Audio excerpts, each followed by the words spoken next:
자궁이 찢어져 버리고 자궁 파열이 일어나는 거죠. 정말 조심해야겠네요. 예, 예. 그 너무 많아요. 다발성으로 있다. 너무 힘들어요. 원장도 솔직하게 힘든 부분은. 그렇다면 이제 사이즈별로도 좀 달라질 것 같은데 수술을 하거나 해야 되는 경우에는 다양한 치료법이 있을 것 같습니다. 예, 맞습니다. 어떤 치료법이 있습니까? 여러분들이 잘 아는 무슨 하이프 이제 저거 네. 초음파로 하는 치료법이죠. 그 다음에 고주파로 하는 RF 치료법도 있고, 그 다음에 색전술이라 해서 얘네들도 먹고 살아야 되니까 혈관이 이렇게 가 있을 거 아니에요, 그죠? 네. 그래서 얘네들한테로 가는 먹여 살리는 혈관을 막아버리는 색전술이라는 게 있어요. 저는 간이나 이런 쪽에만 쓰는 건 줄 알았어요. 색전술을. 이것도 씁니다. 예. 정말 다양하네요, 원장님. 그런 것도 있고, 그 다음에 이제 수술적 방법은 여러분들이 하는 개복을 해서 수술하는 것과 복강 내시경을 이용해서 수술하는 방법이에요. 그렇군요. 그렇다면 이거 뭐 돈이 많아야 좋은데 너무 많아요. 예. 다발성으로 있다. 다발성으로 있으면 저 수술하는 시술자가 좀 힘듭니다. 왜냐하면 네. 여러 개를 찾아서 떼야 되기 때문에. 찾아가셔야 되는군요. 이제 우리가 복강 내시경으로 수술을 하게 되면 카메라를 배꼽을 통해서 이렇게 넣게 되거든요. 네. 그러면은 이 내부는 보이지 않잖아요. 그 바깥에 튀어나온 쪽만 이런 경우 만약에 이제 바깥에 튀어나오면 이 자궁이 있으면 이 카메라를 보면 요 튀어나왔다. 여기 혹이 있구나 하고 알 수는 있어요. 근데 얘가 요렇게 있다. 안쪽에. 그러면 밖으로 봤을 때는 멀쩡하거든요. 네. 그래서 찾을 수가 없어요.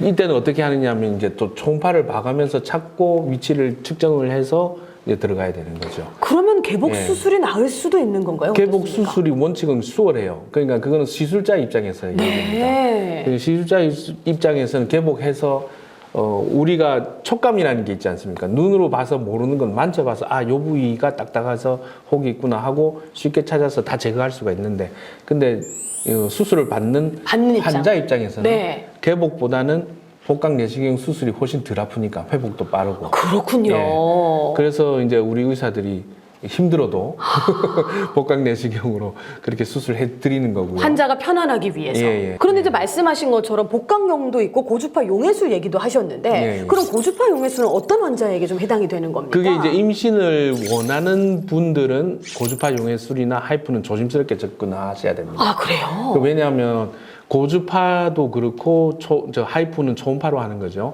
원리가 뭐냐면 초음파로 열을 가해서 초음파를 강한 음파를 쏘게 되면 거기 집중적으로 거기에 열이 발생이 됩니다. 네. 그래서 요 자궁을 녹인다라고 표현을 하죠. 그래서 녹이는 건데 그렇게 되면 여러분들 오징어 구워 봤지 않습니까? 설명이 굉장히 확 와닿습니다, 원장님. 그러니까 네. 그 모든 이제 그 조직들은 단백질로 이루어져 있기 때문에 열을 가하게 되면 이렇게 비틀어지게 돼요. 그리고 우리가 화상을 입고 나면은 우리 피부에도 화상 입고 나면은 이게 탄력이 없어지지 않습니까? 그렇죠. 그래서 임신을 원하시는 분들이 만약에 고주파나 초음파로 하는 하이프나 RF로 치료를 받았다 이러면 거기에 탄력이 없어지지 않습니까? 그럼 임신을 하게 되면은 자궁이 늘어나야 되는데 이게 늘어나지가 잘 않겠죠. 그래서 또 위험할 수 있다. 그러면 어떻게 되느냐 하면 이게 늘어나다 못해서 자궁이 찢어져 버리고 자궁 파열이 일어나는 거죠. 근데 여러 가지 방법이 있는 이유가 있네요. 그렇죠. 근데 요거는 아무래도 전문의와 정확한 상의가 굉장히 필요할 것 같은데 어떻습니까? 그래서 첫 번째 오시면은 먼저 이제 나이부터 봅니다. 이분이 가임기 여성인지 아니면 이제 폐경이 다가오시는 여성인지, 그리고 출산을 다 한 여성인지, 앞으로 출산을 해야 될 여성인지, 그거부터 보고 임신을 원하십니까? 물어보고 이제 임신을 원한다 이러면은 이제 아까 말씀드린 것처럼 초음파를 보고 이게 하나인지 아니면 다발성인지, 그리고 만약에 다발성인데 임신을 나는 꼭 해야 되겠다 이러면은 이제 선택적으로 위치가 안 좋은 것과 큰 것들만 제거를 하고 작은 것들은 임신을 위해서, 왜냐하면 상처를 제일 적게 줘야 되기 때문에 자궁에 그런 식의 선택을 하게 되고요. 그 다음에 임신을 다 마치고 나는 이제 영원히 임신을 안 할 거다 이러면은 완경으로 가고 있는 중이다.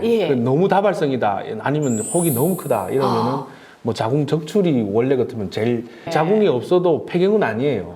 그 호르몬이 난소에서 나오는 거기 때문에. 근데 겉으로 볼 때는 자궁이 없으니까 생리를 안 하게 되니까 자기는 폐경이라고 착각하게 되는 거죠. 그래서 그리고 또 자궁에 대한 인식이 지금은 여성을 상징하는 걸로 돼 있어서 그 자궁이 없으면 나는 여성으로서는 이제 끝났다 이런 잘못된 인식 때문에 그게 이제 심리적인 스트레스가 오게 되는 거죠. 그래서 물어봅니다. 그러니까 근치적인 치료를 원하시면 적출인데 만약에 이걸 안 좋게 생각하신다면 내가 힘들더라도 혹만 떼드리겠습니다. 뭐 이런 쪽으로. 네. 예. 그러니까 전문의와의 상담이 예. 오늘 너무 중요하다는 생각이 드는데요. 저희 제목도 물어보자공이지만 제대로 물어보고 전문의와 이야기를 해야 맞습니다. 어떤 수술법이 나에게 제일 맞고 안전한지를 확인할 수 있을 것 같습니다. 그러니까 이제 혹만 떼는데 다발성인 경우는 저 같은 경우에는 제가 이제 나이가 있다 보니까 하나하나씩 찾아서 하는 게 너무 힘들어요.